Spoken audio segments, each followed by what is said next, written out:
What is social media?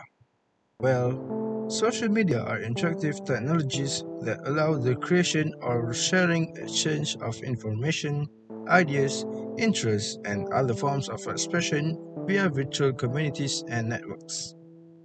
Let's check what most teenagers have on their phones nowadays. Know these applications? I'm certain everyone knows these applications. Now, let me ask you, dear viewer, how long do you use these applications daily? How did they manage to entertain us?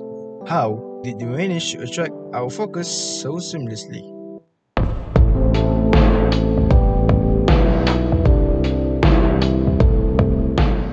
Let us break down several factors that can answer our questions. From these applications, what do they have in common? What concepts do they use are the same? Try scrolling down through any of these applications. Keep scrolling and scrolling and scrolling. Done? No? Do you notice it? No? Well, that's because you've entered the loop of infinite scrolling without even realizing it. This will lead to scrolling down non-stop, show more new content to watch, want to know more feeling of what kind of content will the app offer. But with the infinite scrolling, how did they manage to entertain us? Let me show you an example. This fellow here is currently scrolling through some TikTok content. He sometimes watches a content for a long duration, but he sometimes watches a content for a short amount of time. He sometimes likes the content. What does this mean? This is how the algorithm works to recommend content that we like to us. For example, let's say you're into the Marvel franchise, but dislike the DC franchise. TikTok now shows you an upcoming Marvel movie. You watch the content until the end and also liked it. Then, TikTok shows you a DC related content. You swipe away. The TikTok algorithm now knows that you're into Marvel franchise and dislike the DC franchise. Thus, TikTok will show you more of Marvel content and less DC content to you. Here, it collects the duration of the type of content you've watched. The same goes for YouTube. Ever notice you were just watching some YouTube videos at 10 p.m, then suddenly you look at your clock again? It's now 12 a.m. You felt like it has only been minutes. You felt like you just fast forward. YouTube keeps recommending types of videos that you may or may not like based on the type of content you've watched recently. Videos you've clicked, YouTube shows you glance at. Social media also would tend to notify us whenever there's new content up above, asking us to go up top again to check out new and fresh content and start all over your scrolling down habits. This has managed us to endlessly scroll and refresh these applications to get fresher videos or posts, logged into our phones for hours per day. Despite all of this, all of the data that the algorithm has been collecting from the ads we use are stored in a database and created so-called profile of us users. These profiles have every single bit of information about ourselves on how we have used the internet all this time. It tracks our personality, interests, age, place, language, genre, country, and the apps we've been using and signed into. These trackers are saved in a cookie. Not that cookie. No, not that cookie.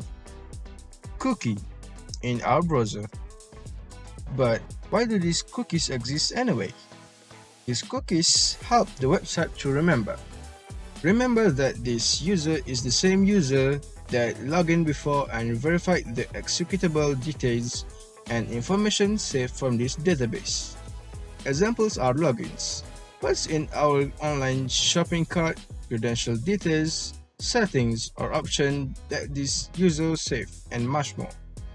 This helps the user to easily use the internet and websites to be more efficient and effective ways and avoid credential stuffing and fraud in general to happen.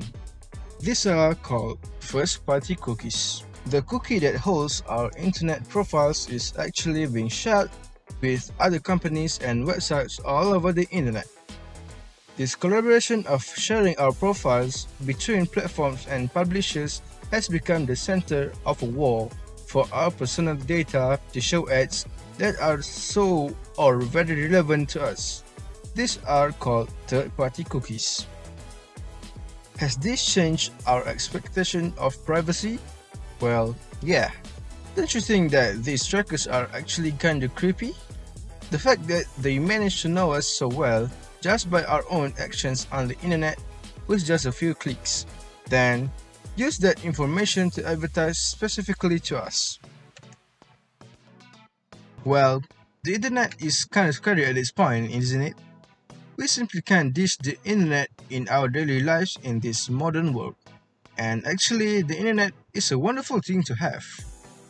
Everything can now be done with just a tap of a button, so seamlessly and easily. Especially with the recent catastrophic event that has ever happened to us is COVID-19, where everyone is forced to sit in their homes and work from home. People have to get comfy and adapt to the new normal and lifestyle. This has shown us that everything is now depending on the internet to do tasks on the line.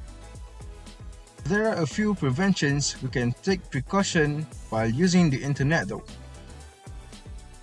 Always be alert when posting something on the internet. Let me tell you a bit about spear phishing. You and your friend Hafiz, you know that Hafiz went on a vacation in Dubai this week because you saw him checking in Dubai on Facebook. Suddenly, you got an email and it was Hafiz. He said that his wallet, passport and phone were stolen. He gladly remembered your email address. He said he doesn't want to do this, but could you lend him some money for his new passport using this link? I will pay you back once I get home. Thanks buddy, you're my only hope. Obviously, you would want to help your friend out, and you send him the money. Well, the email you just received isn't really your friend Hafiz. How could this be possible? Hafiz's privacy setting was wide open for everyone, so everyone can see his location check-in in Dubai, including our scammer. It only takes the scammer a few clicks to go to Hafiz's profile and search his friend list, pick you, and surprisingly your profile is also public and you have an email for inquiry provided. And that's how the tale begins. Don't ever share your personal information with anyone else, obviously. For example, your address, face, bank details, passwords, and etc. Only fill your personal information to the site you really know what you are doing. Use incognito mode in your browser. Use browsers that limit these tracking systems such as Brave and Firefox. Tweak the privacy settings in the browser settings. In Microsoft Edge, there is a tracking prevention section if you want your data being tracked or not.